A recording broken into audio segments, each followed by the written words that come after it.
नमस्कार दोस्तों। स्वागत है आपका हमारे YouTube चैनल एग्जाम सभा में। और आज के हम इस वीडियो में डिस्कस करने वाले हैं जो हमारी मैप बेस्ड सीरीज चल रही है उसके पार्ट 3 के बारे में। तो मैं आपको बताना चाहता हूं कि यह हमारा चैनल एग्जाम सभा, जहां पर आपको हर तरह के गवर्नमेंट एग्जाम से रिलेटेड वीडियोस मिल जाएंगे। उसके साथ ही साथ अगर आप इसी तरह के और वीडियोस को देखना चाहते हैं तो आप हमारा जो डिस्क्रिप्शन बॉक्स है उसमें जो लिंक दी गई है उन पर क्लिक करके और भी दूसरे वीडियोस को देख पाएंगे। उसके साथ ही साथ कई सारी प्लेलिस्ट हमारे चैनल पे पहले से अवेलेबल हैं, तो अगर आप उनको देखना चाहते हैं तो आप जाके देख सकते हैं। तो चलिए स्टार्ट करते हैं आज का वीडियो। तो हमने जो पार्ट 2 है उसमें देखा था कि जो कोरोना इफेक्टेड कंट्रीज हैं जो आपकी ज़्यादातर यूरोप में हैं उनके बारे में हम डिटेल में जानने वाले थे। तो उसमें हमने आपको 4 कंट्रीज के बारे में बताया था, जिसमें आपका इटली था, फ्रांस था और स्पेन था और पुर्तगाल था। इन 4 कंट्रीज के बारे में मैंने आपको बता दिया था। तो आज के वीडियो में हम बात करेंगे बाकी कंट्रीज जो बच गई हैं यूरोप में, उनके बारे में, उनकी लोकेशन देख लेंगे, क्योंकि एग्जाम में आपसे जो है डायरेक्टली पूछा जा सकता है इन कंट्रीज के बारे में। तो चलिए देख लेते हैं फटाफट। तो हम जिस कंट्री के बारे में पहले बात करने वाले हैं वो है जर्मनी। जर्मनी के बारे में देख लेते हैं एक बार। तो जर्मनी की जो कैपिटल है वो है आपकी बर्लिन, जो आपको जो है यहाँ पे देखने को मिलेगी। इसके अलावा अगर बात करें कि बॉर्डरिंग कंट्रीज कौन कौन सी है जर्मनी की, तो आपको पोलैंड देखने को मिलेगा। उसके अलावा जो चेक रिपब्लिक है वो भी आपको देखने को मिलेगा। तो पोलैंड और जो चेक रिपब्लिक है वो आपका ईस्टर्न पोर्शन में आपको देखने को मिलेंगे। इसके अलावा अगर बात करें साउथ में कौन कौन सी कंट्रीज हैं, तो ऑस्ट्रिया है और उसके अलावा स्विट्जरलैंड है। अब बात करें कि वेस्टर्न पोर्शन में कौन सी कंट्रीज हैं जर्मनी के, तो फ्रांस है आपकी, फिर आपका जो है बेल्जियम है, नीदरलैंड्स है, लग्जमबर्ग है। बेल्जियम, नीदरलैंड और लग्जमबर्ग को एक अलग नाम से जाना जाता है, एक स्पेशल नाम से जाना जाता है जिसको हम बोलते हैं बेनेलेक्स। बेनेलेक्स में बीई से बेल्जियम, एलई से नीदरलैंड्स होता है और एलयूएक्स से लग्जमबर्ग होता है। और इन तीनों कंट्रीज को एक अलग नाम से भी जाना जाता है जिसको बोलते हैं लो कंट्रीज। तो ये जो है कुछ स्पेशल नाम है जो आपको ध्यान में रखने हैं। तो अभी तक हमने बात किया कि कौन कौन सी बॉर्डरिंग कंट्रीज हैं आपकी। इसके अलावा एक और कंट्री बच जाती है जो आपको देखने को मिलेगी, जिसका नाम है डेनमार्क। डेनमार्क जो है आपको जर्मनी के नॉर्दर्न पॉइंट पे देखने को मिलेगा, जिसकी कैपिटल है कोपेनहेगन। इसके अलावा पोलैंड की कैपिटल देख लेते हैं, वॉर्सा है। चेक रिपब्लिक की कैपिटल है प्राग। ऑस्ट्रिया की है वियना। स्विट्जरलैंड की है बर्न। इसके अलावा बेल्जियम की है ब्रसेल्स और नीदरलैंड की है आपकी एम्स्टर्डम। तो ये जो है कुछ आपकी इंपॉर्टेंट कंट्रीज हैं।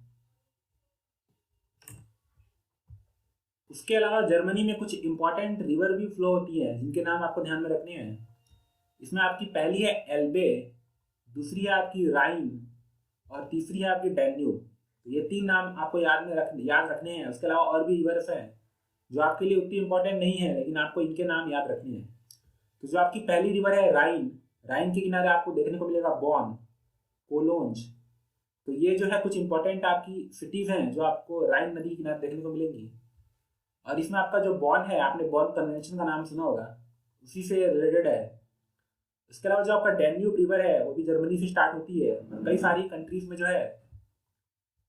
कंट्रीज में फ्लो होती है, जिसमें आपका ऑस्ट्रिया है, फिर आपका स्लोवाकिया है, हंगरी है। तो ये हम किसी और वीडियो में देखेंगे कि कौन कौन सी कंट्रीज से फ्लो होती है ये आपकी डैन्यूब। लेकिन आज के वीडियो में इतना जान लीजिए कि आपकी जर्मनी की 3 इंपॉर्टेंट रिवर हैं। उसके अलावा और भी रिवर हैं जो आपको खुद से सर्च करके लिखनी है, क्योंकि ये आपके लिए बहुत ही इंपॉर्टेंट है।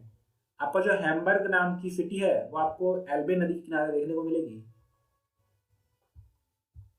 उसके अलावा आपका जो म्यूनिक हो गया, फ्रैंकफुर्ट हो गया, स्टटगार्ड हो गया, तो इस तरह की काफी सारी आपको सिटीज देखने को मिलेंगी जर्मनी में। तो हमने जर्मनी की बात कर ली। अब चलते हैं, देखते हैं यूनाइटेड किंगडम में कौन कौन से आपके इंपॉर्टेंट लोकेशन है। अब यूनाइटेड किंगडम के बारे में कुछ इंपॉर्टेंट लोकेशन देख लेते हैं। तो जो आपका यूनाइटेड किंगडम है उसका पूरा नाम है यूनाइटेड किंगडम ग्रेट ब्रिटेन, जिसको शॉर्ट में यूके बोलते हैं। तो आपका जो यूनाइटेड किंगडम है उसमें आपका जो है कई सारी कंट्रीज आती हैं, जिसमें आपका यहाँ पे इंग्लैंड हो गया, वेल्स हो गया, स्कॉटलैंड हो गया और नॉर्दर्न आयरलैंड हो गया। तो ये जो है यूनाइटेड किंगडम का पार्ट है। और अगर बात करें कि इसमें बॉर्डरिंग कंट्रीज कौन कौन सी है, तो आपको देख सकते हैं यहाँ पे जो आपका नॉर्दर्न आयरलैंड है, जो आपका यूनाइटेड किंगडम का पार्ट है, वो जो है आयरलैंड से बॉर्डर शेयर करता है। तो आप कह सकते हैं कि आयरलैंड जो है एक बॉर्डरिंग कंट्रीज है यूके की। उसके अलावा जो आपका जिब्राल्टर मैंने आपको बताया था पहले भी, जो जिब्राल्टर नाम का जो छोटा सा आपका पोर्शन है, वो आपको स्पेन के सदर्न टिप पे देखने को मिलेगा। तो इसलिए आप कह सकते हैं कि जो स्पेन है वो भी जो है आपका यूके से बॉर्डर शेयर करता है। इसके अलावा बात करें कि यूनाइटेड किंगडम की कैपिटल क्या है, तो लंदन है। लंदन जो है आपको सदर्न पॉइंट पे देखने को मिलेगी। इसके अलावा कुछ इंपॉर्टेंट आपको सिटीज देखने को मिलेगी, जिसमें आपका लिवरपूल हो गया, मैनचेस्टर हो गया, लीड्स हो गया, बर्मिंघम हो गया, कार्डिफ, फिर आपका यहाँ पे एडिनबर्ग है, ग्लासगो जो आपका स्कॉटलैंड में आता है, और फिर आपका एबरडीन है। इसके अलावा आपको बेलफास्ट भी देखने को मिलेगा, जो आपका नॉर्दर्न आयरलैंड में आता है।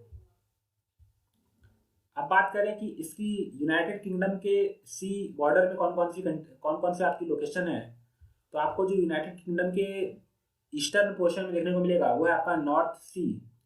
नॉर्थ सी जो है आपका यूके को बाकी पूरे यूरोपियन कॉन्टिनेंट से अलग करता है।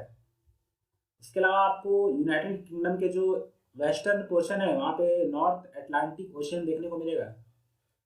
इसके अलावा आपका जो आयरिश सी है, जो आपका यूके को आयरलैंड वाले आइलैंड से कनेक्ट करता है, तो ये भी जो है आपके लिए इम्पोर्टेंट है। इसके अलावा मैंने आपको इंग्लिश चैनल के बारे में पहले ही बताया था कि जो इंग्लिश चैनल है वो आपका फ्रांस को यूके से अलग करता है, तो ये भी जो है आपके लिए इम्पोर्टेंट है। और एक और इम्पोर्टेंट आपकी सी है, सेल्टिक सी बोलते हैं जिसको, तो ये भी जो है आपके लिए इम्पोर्टेंट है। तो इनके नाम आप याद रख सकते हैं। इसके अलावा यूके यूके के कुछ आइलैंड भी हैं छोटे छोटे, जो आप देख सकते हैं। आपका रॉक ऑल आइलैंड है, इसके अलावा आपका शेटलैंड आइलैंड है, फिर आपका ऑर्कनी आइलैंड है। इसी तरह के और भी आइलैंड आपको देखने को मिलेंगे। इसके अलावा आपका जो जर्सी का आइलैंड है वो भी यूके का पार्ट है। इसके अलावा आपका गर्नसी आइलैंड है करके, वो भी जो है यूके का पार्ट है। उसके बाद जो आपका आयरलैंड है वो जो है यूके का पार्ट नहीं है, लेकिन इसकी कैपिटल आपको ध्यान में रखनी है, वो है आपकी डबलिन। डबलिन जो है आयरलैंड की कैपिटल है। तो इस तरह आज के वीडियो में हमने जो आपका जर्मनी है और यूनाइटेड किंगडम है उनके बारे में डिटेल में देखा। इसके अलावा कुछ और पॉइंट देख लेते हैं। जो आपका डेनमार्क नाम की कंट्री है जिसकी कैपिटल है कोपेनहेगन, उसके दो और इम्पोर्टेंट लोकेशन है जो आपको ध्यान में रखने हैं।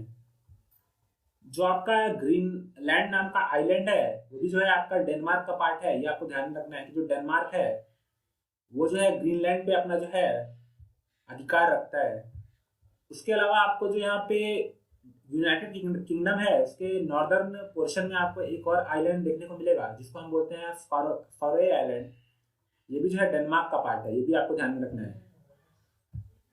उसके अलावा ये जो आपके बेलेरिक आइलैंड है वो आपका जो है स्पेन का पार्ट है। तो इस तरह मैंने आपको कई आइलैंड के बारे में बता दिया है। उसके अलावा मैंने आपको ये भी बताया था कि कोर्सिका और जो सार्डिनिया है वो कौन कौन सी कंट्रीज के पार्ट है। तो अगर आपने इस सीरीज के वीडियो नंबर 2 को देखा है तो आप जो है कमेंट बॉक्स में बताइए कि जो कोर्सिका है वो किस कंट्री का पार्ट है और सार्डिनिया किस कंट्री का पार्ट है। तो आज के वीडियो में इतना ही। अगर आप इसी तरह के और वीडियोस को देखना चाहते हैं तो आप हमारे चैनल एग्जाम सभा को विजिट करिए। और अगर आपको इस तरह की वीडियोस पसंद आ रहे हैं तो लाइक कीजिए, शेयर कीजिए और हमारे चैनल एग्जाम सभा को जो है सब्सक्राइब कर लीजिए। धन्यवाद।